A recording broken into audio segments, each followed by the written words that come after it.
3, 2, 1. Sometimes you start in Belgium, you end up in France. You start in Italy, you go through the Alps, you end up in France. You go through Spain, Mallorca, the beaches, you end up in France. You go through villages, cities, you go past the English Channel. आप England में भी शुरू कर सकते हैं, and then you go and you come into France and eventually go through a sprint at the Champs-Élysées.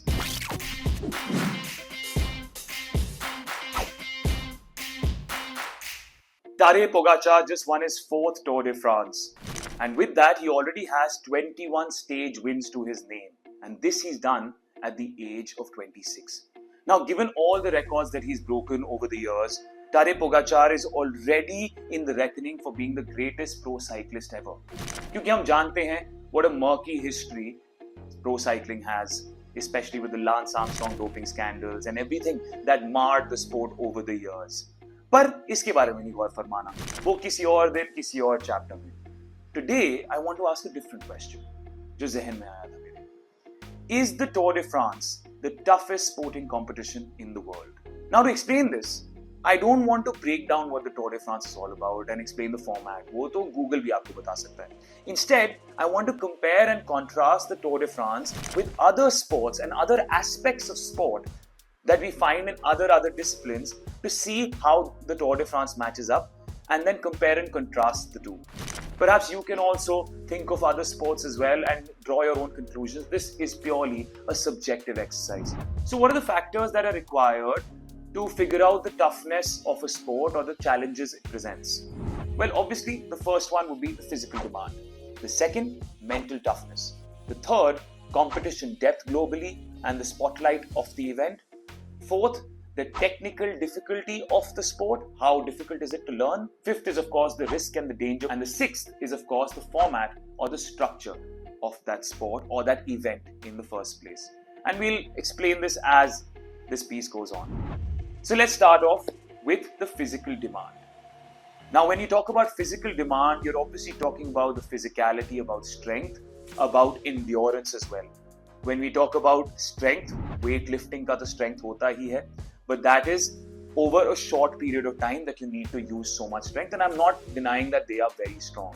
And if you talk about endurance, there are many events in the world that are perhaps more taxing over a single day. For example, the Ironman, where you have to run a marathon, then you have to cycle 180 kilometers and swim 3.6 kilometers. And if you have to do all of this in cruel and harsh conditions, say in Hawaii or in Goa, then the physical factors and the environmental factors will take such a toll on you. But as I said, it's over one day. Similarly, when we talk about the decathlon, where it's 10 different disciplines that you have to master, it's over 2 days. The Tour de France is over 23 days with 21 stages. And you only get break days in the middle of week 1 and 2 and in the middle of week 2 and 3. When we talk about these 21 days, it means you are covering on an average of 3,500 kilometers over those 21 days, which means 167 kilometers per day, roughly, you try and cover.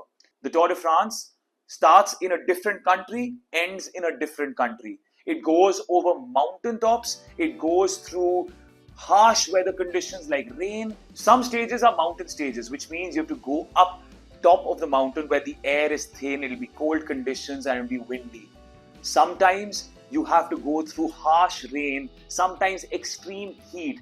Cyclists are riding through gravel, through dirt, through clean roads, through hilly tracks, through cobbled streets, through villages, through cities, all in one day perhaps at a particular stage. And that is what makes the Tour de France very, very challenging. And when we talk about endurance, which is obviously one of the most important factors when we talk about physicality and demand when it comes to a sport, then the metric that we think about is VO2 max. Interestingly enough, cross-country skiers are said to have the best VO2 max in the world, but pro cyclists come a close second.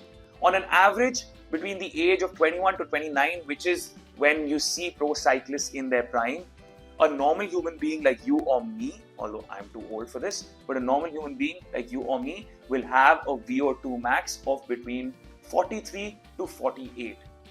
The average pro cyclist has a VO2 max of 87.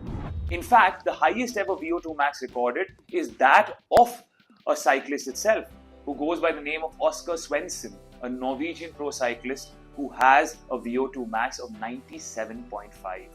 Mental toughness can perhaps be broken down into 4 parts: concentration, pressure, loneliness, and strategies.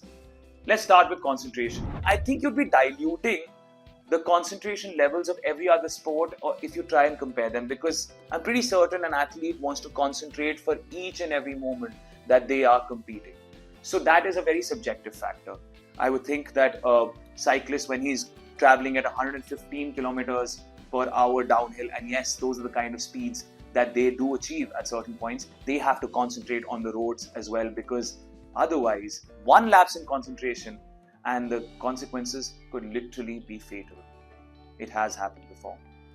Secondly, let's talk about the pressure that one feels. You could say that an event like the Olympics perhaps is the most pressurizing, because you train so hard and that is the global epitome of achievements, or a Cricket World Cup or a FIFA World Cup. But at the same time, don't forget that the Tour de France is the holy grail for pro cyclists. It is even more prestigious to win the Tour de France than it is to become world champion. It is right up there with the Augusta Masters and the Wimbledon in terms of the prestige that it has. So even if it doesn't happen sporadically and it happens every single year, there is enough and more pressure to win. Not to forget, there's a lot of money riding on it and a lot of plaudits riding on it too. Third part is about loneliness. Now, they say that tennis is the loneliest sport in the world, but that's not only because of what you see on court when you are there for 5 hours trying to figure out what you're doing, but off the court as well, because the professional's journey is very lonely in tennis. And perhaps one can also say that the sailing competition called Vendée Globe, which is a race around the world, could also be considered the loneliest sport in the world. Why? Because you spend about 75 to 100 days alone on a boat. तो अकेलापन तो आप महसूस करेंगे. Interestingly enough, even though the Tour de France or any other pro cycling tournament which is based on these long formats is meant for individual accolades, it is actually a team sport. When Tadej Pogacar wins the Tour de France and he wins the yellow jersey, it is not only his effort, it is the effort of 7 other riders alongside him who assist him through physics, through the concept of slipstreams. Not only that, you will often notice that the riders have earphones, which means there is someone always talking to them in their ear, motivating them, reminding them of their strategies, and ensuring that they get their best peak performance. But at the same time, जब आप पहाड़ पे अकेले हो ना, जब आप अकेले ऊपर चढ़ने की कोशिश कर रहे हो, when there's no one in sight, and that happens a lot in the Tour de France, when your physical toll, when you're at your absolute physical limit and you can't push anymore, you are lonely. And then you need to showcase your mental toughness to go up that particular route. You have to force yourself, you have to find that inner strength.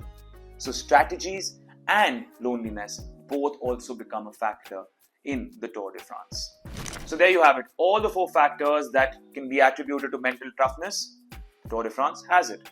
Which leads me to the next point, which is competition depth and the spotlight. Now, obviously, in this form, perhaps the cruelest sport or the cruelest event would be the 100 meters race at the Olympics, because you train for 4 years. 4 years for 10 seconds of your life. How harsh is that? But you have proven that you are the best of the best and you deserve to be on that track. Similarly, if you are selected for a Cricket World Cup or a Football World Cup, which is every 4 years, the spotlight will be more because those events are rarer. But the Augusta Masters or the Wimbledon, they happen every single year, but the elite of the elite end up going there. But there is no lack of depth in cycling either, because in the Tour de France, it features the best of the best riders, about 160 to 180 riders divided into 20 to 24 teams that battle it out for those coveted jerseys. Fun fact, Binyam Girmay of Eritrea, yes, the small country of Eritrea, won the green jersey in 2024. He happens to be the first ever African to win any color jersey at the Tour de France in its 122-year history. So it just goes to show how the sport is expanding as time goes on, and how records are being broken, and how talent is emerging from anywhere in the world. When we talk about technical difficulty, perhaps you can divide it to precision and you can divide it to skill sharing or skill learning. When we talk about precision, obviously where you have to aim, those are sports that are more precise. Darts, shooting, archery. You could even say that a pole vault has to be very precise because you have to put the pole at the right spot that Armand Duplantis manages to do each and every time.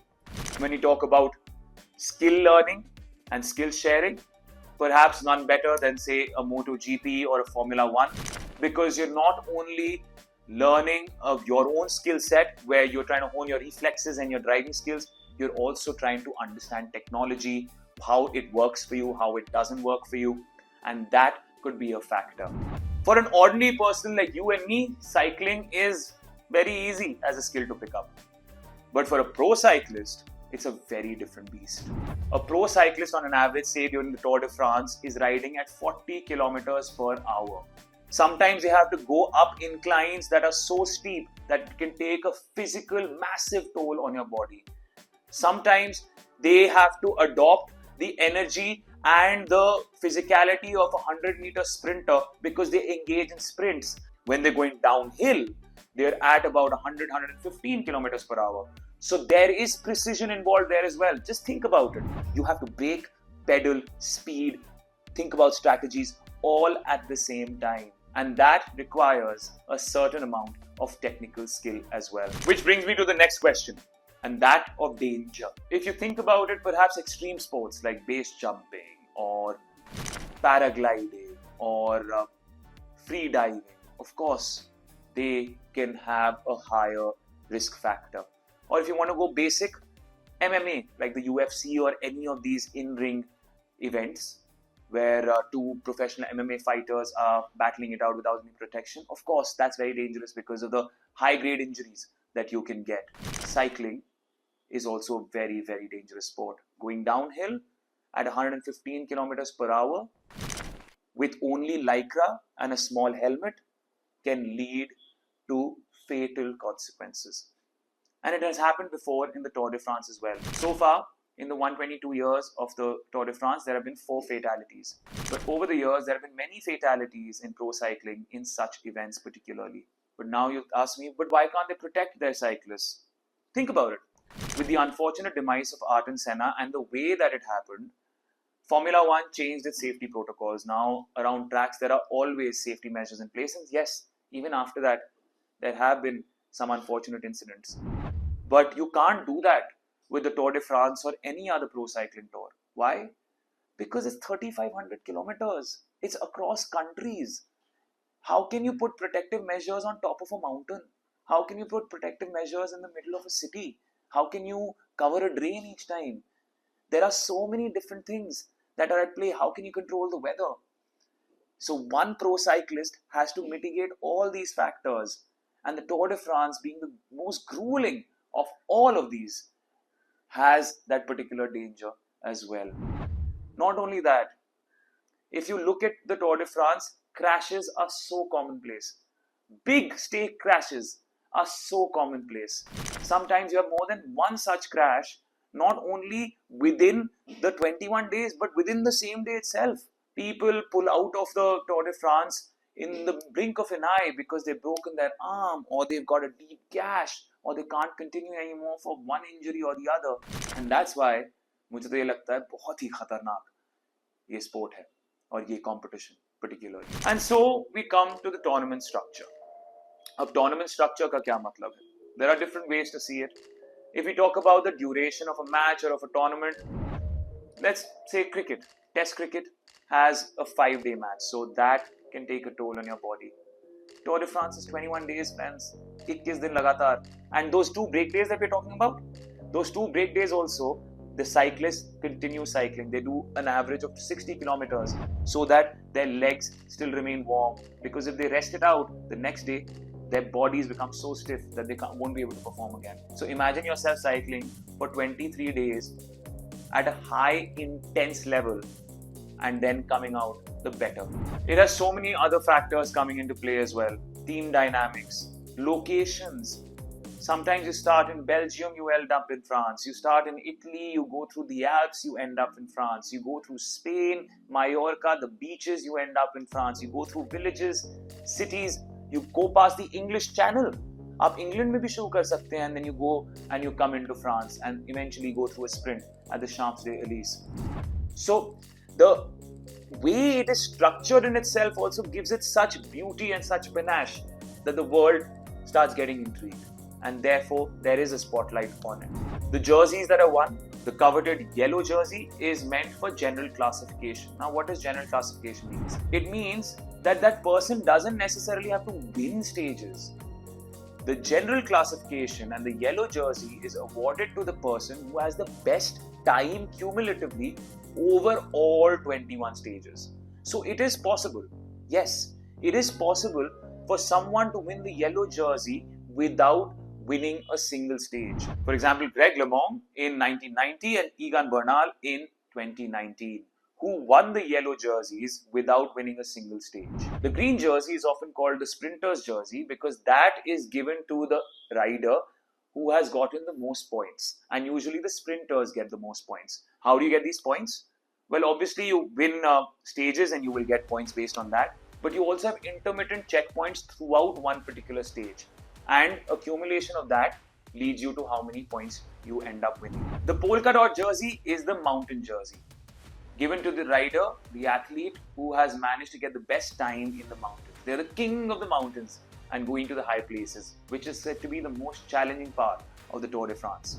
And the white jersey, which fascinatingly enough, Tadej Pogacar has won while winning the yellow jersey as well, is given to the athlete that has the best general classification time under the age of 25. यानी कि आप yellow Jersey की race में हैं, आप yellow Jersey तो नहीं जीत पाए, लेकिन आप क्योंकि 25 साल की उम्र से कम है, तो आपको व्हाइट जर्सी दी जाती है. And this is how the Tour de France is structured. Now, keeping all of this in mind, as I mentioned, the physical demand, the endurance required, the 3,500 kilometers, 167 kilometers a day, the mental toughness that is required to cover that distance all the time in those harsh weather conditions, the technical difficulty and the concentration that you need, because otherwise you could get seriously injured or worse. And of course, the pressure and the global spotlight that's on you makes me think that in all these factors, the Tour de France, had we created a metric out of 10, gets at least a solid 7 in each of these metrics. और ये purely subjective, मेरी राय है. Maybe you think differently. Why don't you let me know what you think is the toughest sporting competition in the world in the comments below? Maybe there's a sport that I missed out. But for me, I believe based on all these factors, given that all of this comes into play with the Tour de France, that it is definitely the toughest competition in the world.